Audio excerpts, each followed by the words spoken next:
Hi, I'm Jess, and I'm going to be sharing some things I've learned from attending reptile expos, and I'm also going to be sharing some pictures and some short clips that I took at the most recent reptile expo I attended.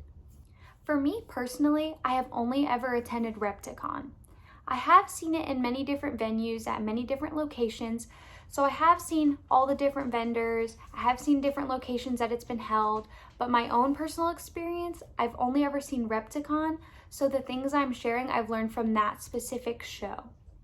When you're planning on attending a reptile expo, there are definitely a few things that you can do beforehand to try to make sure you're better prepared for when you get there.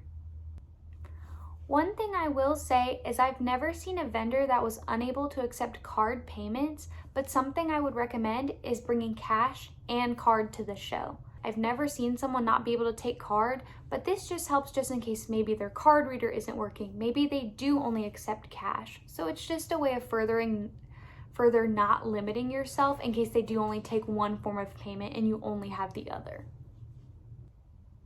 Another thing I have learned through attending the REPTICON shows is they don't sell tickets at the door. This is to make sure that they're not overselling tickets and that the show isn't sold out when you get there. So you have to purchase your tickets online beforehand. I always try to purchase my tickets a week or so in advance just so I know I have that guaranteed spot. But personally, I have seen people show up to the show, not realize that this was a thing, simply step out of line, purchase their ticket really quick, show it, and get in. So it's not something you necessarily need to panic and stress about, but it is something you have to do beforehand and you should just to be safe. Something else I have seen through REPTICON is they will actually have a map of the venue where the show is being held. So you can actually see kind of the setup of the building it will be in, how the tables will be arranged, and things like that.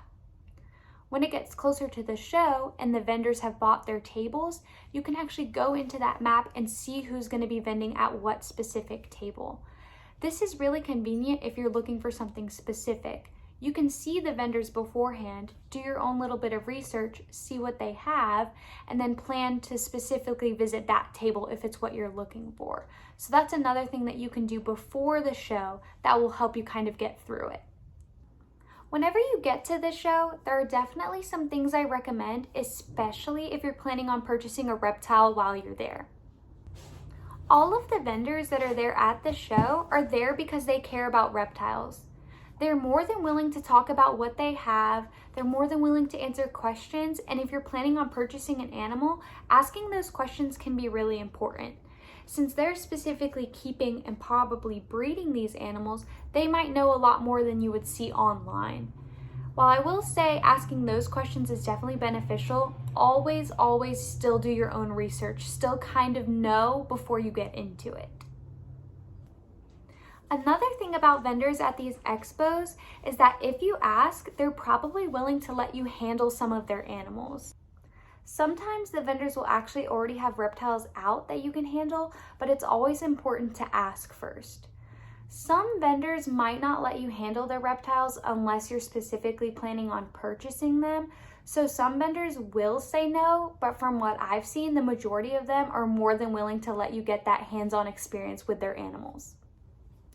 A final point that's more so important if you're specifically planning on buying something is that at the expo, you're gonna have options. If you purchase the first animal you see, you might be missing out on a cooler one later. But if you take that risk and don't purchase the first one you see, you could risk it not being there when you return. So it's kind of a decision that you have to make. It's a lot easier if you're not looking for something super specific, but it is also very important to always know that you're gonna have options and there's definitely gonna be things to compare it to at the show. So those are just a few of the things I've learned from attending REPTICON in the past. I will say I've only been to REPTICON. I know that other shows might be different, but I have been to the many different venues like I've said, and the things I said have been consistent throughout those. I took some pictures and some short clips at the last expo I attended, and I'll attach that at the end of this video. Unfortunately, I didn't pay close enough attention to who specifically owned or produced the animals I was taking a picture of while I was there, but if I can specifically remember, I'll include the vendor's name, but even if not, at the very end, I'll attach a list of all the vendors that were there that day.